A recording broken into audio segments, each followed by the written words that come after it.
ஓர் அழகான சிற்றூரில் ஒரு சிறுவன் இருந்தான். அவன் மிகவும் சுறுசுறுப்பானவனும், எல்லாவற்றையும் அறிய ஆசைப்படும் ஆர்வமும் அவனுக்கு அதிகம். அவனுக்கு அவனது தாத்தா கதையை சொல்வார். அது ஒரு புனித மலை. யாரும் அதை ஏறக்கூடாது எனக் கூறுவர். ஆனால் அந்த மலைக்குள் ஒரு ரகசியம் இருந்தது.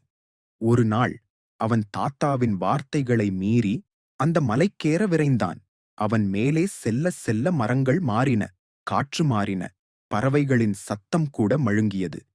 மலைமுனையில் ஒரு பழமையான பாறை அருகே நின்றபோது, எதிர்பாராத விதமாக மண்ணிலிருந்து ஒரு பெரும் சத்தத்துடன் ஒரு விலங்கு பறவையொன்று எழுந்தது.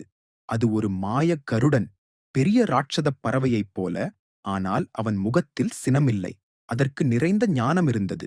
அந்த கருடன் சிறுவனை தன் பக்கத்தில் ஏற்றி வானத்தில் பறந்தது. பனித்துளிகள் நிறைந்த மேகங்களைக் கடந்து பொன்னிற பனிக்கூழ் பரப்புகள் மீது பறந்தது.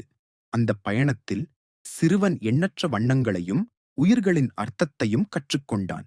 தாத்தா சொன்னதைக் கேட்காமல் நான் ஏன் வந்தேன் என்ற எண்ணம் அவனை மெதுவாக தட்டி எழுப்பியது. கருடன் அவனை தாய்மனப்பான்மையுடன் தரையில் இறக்கி வைத்தது. அந்த நாள் முதல் சிறுவன் மாற்றமடைந்தான். அவன் மேனியில் ஒரு அமைதி, கண்களில் ஒரு வெளிச்சம். மலைமேல் நடந்த மாயப் பயணம் அவனை ஒரு சிறுவனிலிருந்து புத்திசாலியான மனிதனாக்கியது.